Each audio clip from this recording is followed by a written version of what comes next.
You know, you watch a game like tonight against the best team in the Western Conference, OKC Thunder, and you just can't help but ask yourself, are the Warriors really 13.5 games worse than this team? Do they really not have winning players on this roster? I don't believe that. I've never believed that. A team that doesn't have winning players doesn't start a season 12-3 on accident. That is not a thing.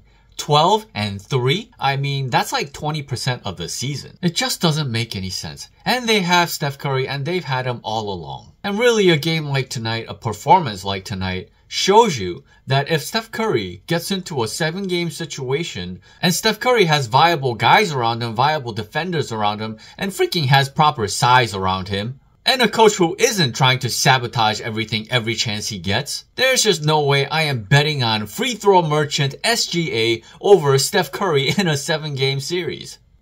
What an unbelievably frustrating season this has been. And we're back to yo-yoing around between having some hope versus feeling hopeless. And the cycle just continues and continues and continues. And it's hard to be overly positive when the Warriors are still tied for the 10th seed and technically still sitting at the 11th spot in the Western Conference. I like to take just a little bit of time to appreciate what we saw against the Thunder tonight on a night when SGA had 52 points. The guy couldn't stay off the free throw line. 21 free throws, for crying out loud, man. But first and foremost, I would like to shout out Steph Curry for showing that he can still get it done. That when he gets into a rhythm, he is still an unstoppable force. You know, I saw so much chatter, even from Warriors fans on social media, talking about, oh, he looks more washed than ever. ESPN is going to town about how terrible he's been since the Lakers game. And oh my gosh, he started 0 for 5 to start this game.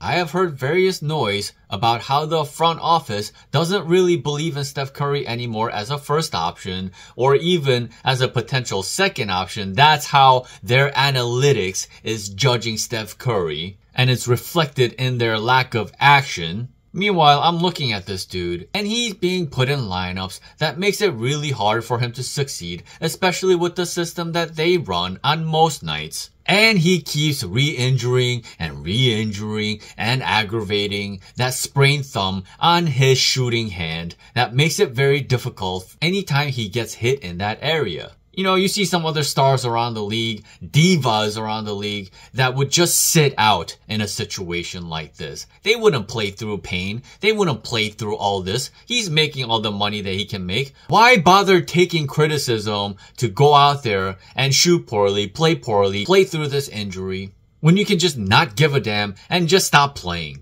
Just like Draymond has, right? Why push through in a season like this? And yet there he is, out there giving it his all, even if he's getting criticized, even if he's getting shitted on by his own fan base. If he can walk, he wants to be out there. That is the mentality of Steph Curry, who absolutely loves and adores the game of basketball. And when you truly love the game like that, you really just don't want to take any game off if you can help it. That is the mindset of a true basketball lover. And despite a really down first half, he started to get going in that second half. And I don't know if you guys caught it, but early in the fourth quarter, Steph really started to get going and he wanted to stay in the game. But Steve Kerr, of course, decides to ice out Steph Curry while he was on a heater.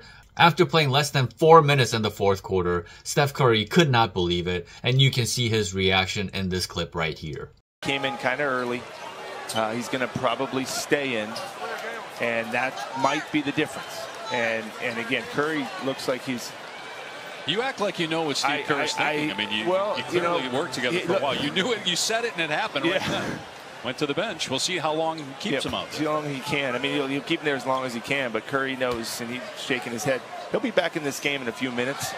Yeah, if you're on this channel, you know Steve Kerr. He loves to ice out anybody who is hot. He doesn't know how to keep guys on the floor and forget his robotic rotations. If his team is on fire, if his players are on fire, if a group of guys is doing really well, it really doesn't matter how well they're doing. He will be a robot and take out guys as planned before the game started, no matter what the game situation is. And I really don't know why Steph Curry doesn't fight some of this stuff harder. He is the superstar. He is the franchise player. He has more of a say than Steve Kerr should when it comes to his playing time and what he wants to do about it. And this just goes to show that Steph Curry certainly doesn't agree with all the decisions that Steve Kerr makes, clearly. It's just that he doesn't know how to step on toes when he needs to. That just is what it is. The dude is about to turn 37, and I don't think he's about to change anytime soon. But yes, despite the difficult start in the first half, Curry got going in the second half, and I'm gonna give Steve Kerr a little bit of credit for making some adjustments in the second half, like starting the second half with Kevon Looney playing the center spot instead of Quinton Post, who should never have been in the starting lineup against a team like this to begin with. I mean, once again, Steve Kerr continues his Buddy Hield obsession, starts Buddy Hield once again to run a 3-guard lineup, have GP2 masquerade as a power forward. So you got a lineup of Steph Curry, Buddy Hield, GP2, Andrew Wiggins, and Quinton Post. And I'm telling you, unless you're just a Grizzly veteran and just one of the toughest SOBs out there, most young centers are not going to be able to successfully anchor a lineup that small. With at least 2 guys playing out of position, with a generally poor defender like Buddy Hield on top of that. So yes, Quinton Post was absolutely useless in the 8 minutes that he did play. Just 0 everything across the board, 2 turnovers, and 3 fouls in those 8 minutes that he played, looking completely outmatched. But again, he's a rookie, and he should not have been put in this situation. And like I said, to give Steve Kerr some credit, at least he went with Looney to start the second half. And as far as I can see, Looney is the only guy that can handle these small lineups, and he can even handle the 4-guard lineups, where the team looks functional because he's at the center spot. Speaking of Looney, this is a really good time to shift the energy to a positive light. Kevon Looney was absolutely incredible in this game. He was just having the game of his life. Played 25 minutes, put up 18 points, wasn't able to rebound a whole lot, but had 4 blocks and was just such a reliable presence in the paint area. I mean, 18 points from Looney? That's different. 8 or 9 from the free throw line? That's different. You know, Looney came into this season as a more willing scorer whenever he has gotten the opportunities. We've seen him shoot more mid-range shots this season than ever before. He came into this season having worked on actually a 3-point shot. Of course, Steve Kerr will never utilize that. But his mid-range shot has mostly been money. And in the paint area, unless there's a powerful shot blocker in the paint area, Looney's finishing a lot of buckets inside the paint. You know, we've gotten so accustomed to him just throwing up a bunch of pump fakes and not taking any shot attempts and just being so unreliable in that starting lineup over the years as an offensive player. But really, I chalk that up to him being disempowered by Steve Kerr because he's never asked to do anything offensively. Look, man, these are NBA players. If you ask them to do something offensively, they're capable of doing that. I was saying that 2 years ago when Draymond and Looney couldn't be relied upon to do anything offensively. And after their second round exit against the Lakers, you know, I carried many discussions talking about how, hey man, if I were coaching the Warriors in some way, I would tell Draymond and Looney to work on your damn shots in the offseason so that you guys can be more useful on the offensive end of the floor. If a coach empowers you to have more confidence on the offensive end of the floor, anybody is capable of being better as an NBA player. And Looney is showing that this season. He truly was an unsung hero in this game. They would have had no shot of winning this game if Looney didn't show up the way he did. And although, as usual, I didn't love the placing of some of these players, like Kyle Anderson being put at the 5, he's not a 5, man. He's not a 5. He's not a shot blocker. He's not a shot deterrent at the rim. He's not a help defender. He is a power forward. He's a small forward who can play the power forward position. And these days, he's more like a permanent connecting power forward. But you're really sub-optimizing his abilities if you're going to put him at the center spot. And that's the thing about Steve Kerr misusing his players and misplacing them in positions where they don't belong. For example, using GP2 as a 4. You see, the thing about GP2 is that as a 2, he's an athletic marvel, and you can say that, wow, he just plays above the rim, and even though he's 6'2", he plays like a big guy, right? That's a compliment to GP2 as a small guard who doesn't play like a small guard.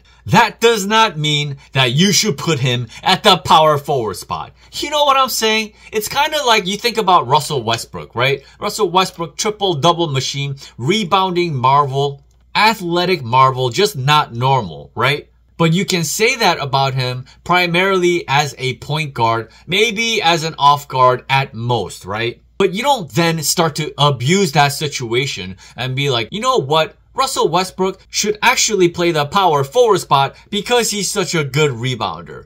No! Yes, he's a great rebounder, but he's still 6'3" at the end of the day. And if a 6'9" guy is posting up Russell Westbrook, he's gonna be at a natural disadvantage, right? It's common sense. You don't abuse the fact that he's a great rebounder at his position and then start misplacing him at a spot that he shouldn't be in. And that's what Steve Kerr does on a regular basis. He takes the advantages some of these guys have at their natural positions and then take that advantage away by putting them up a weight class. Just like when you put Andrew Wiggins at the power forward spot against most teams, he's gonna be struggling because he no longer has a size advantage. As a matter of fact, he now has a size disadvantage because he is a very small power forward. But at the small forward spot, and in certain cross matches, there's a lot of times where Andrew Wiggins has a size advantage when he's in the post. And that's when he's at his best. You see what I'm saying? You gotta maximize whatever player that you have and put them in the most advantageous positions as much as possible to make the game as easy as possible for any said player. And Steve Kerr constantly putting these guys completely out of position, putting Moses Moody at the 4, Kyle Anderson at the 5, Wiggins at the 4, GP2 at the 4. You're putting your guys at a disadvantage. That's why I call these criminal moves. And sometimes against certain matchups, you can overcome these things and be able to win games and be able to play well every once in a while, despite all these handicaps that are being put on the team. And I do feel that that's what happened tonight. You see Kyle Anderson taking a really difficult fadeaway jump shot with the shot clock running out late in that fourth quarter. You know, how often does he make a shot like that? And then you also see with the shot clock running out, nothing happening offensively, Brandon Podziemski puts on a move, puts up a step back long range 2-point shot and cans it. And these are the shots that they were persistently hitting that they normally don't really hit. And yeah, once the Warriors found that momentum in that second half, the beginning of that second half in that third quarter, and I'm gonna be fair even to Buddy Hield, who had a really good stretch in the first 6 minutes of that third quarter and helped the Warriors go on a massive run to erase whatever deficit they had in the first half. And again, to be fair to Steve Kerr, despite that little showing by Buddy Hield, Kerr didn't then go on to say, you know what, Buddy Hield had a really good start to the third quarter, now I'm gonna go close the game with him. You know, he didn't do that. Even though I still think that that 3-guard lineup is absolutely ridiculous against just about any team. The Steph Curry, Dennis Schroeder, GP2 combination. I mean, that's literally 6'1", 6'2", and a 6'2" guy. A 3-guard lineup. Why? You have size on your roster. You don't have to go to this tiniest lineup possible. But they were able to survive it tonight. GP2 was just incredible in all the minutes that he's gotten. He's been really good and impactful. He's been rebounding like a demon.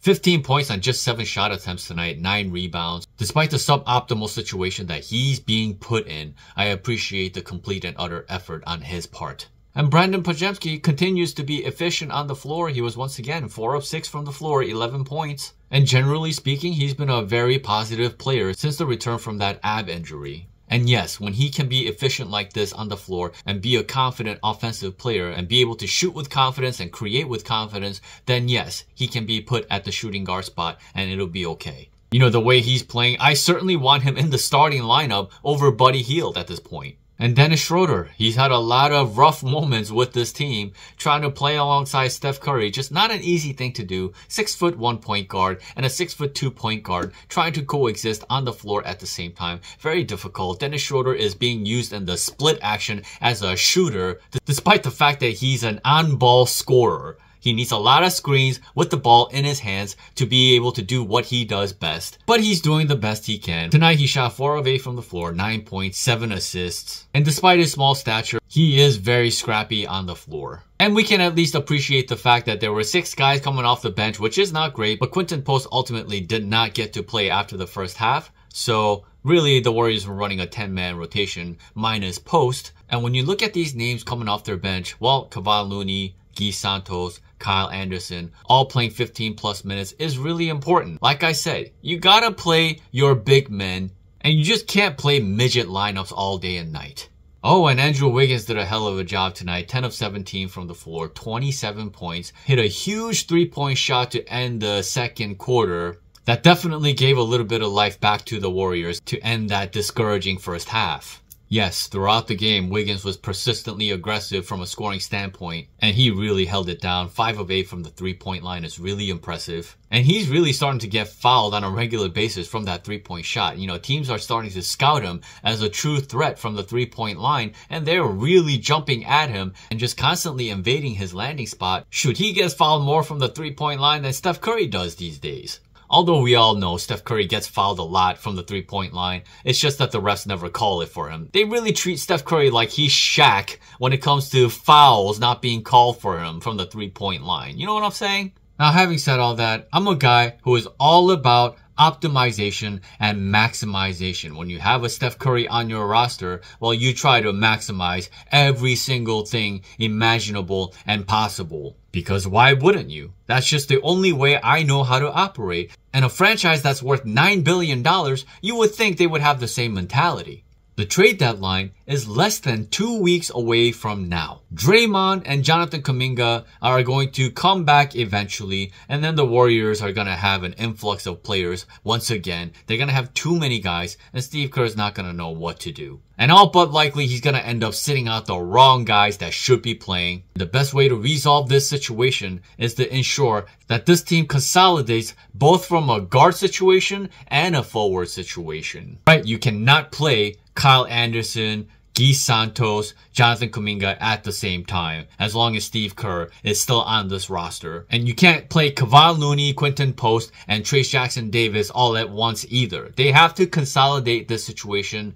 You cannot play Moses Moody, Brandon Podziemski, Buddy Hield, GP2 all at once. You see what I'm saying? This is a shit show. They need to identify who they want to keep the most and who they're willing to let go of and absolutely consolidate the situation. Otherwise, the mediocrity will absolutely continue. And the season will be over before you know it. So we'll see what happens. I'm probably going to cover this situation in detail in terms of who the Warriors should keep and who they should let go. But obviously not in this video. Thank you so much for watching. As always, if you enjoyed this video, be sure to subscribe, hit the notification bell, and hit the like button. We'll reconvene on Friday night after they play the Suns. See how that goes. Again, thank you so much for watching. Until next time.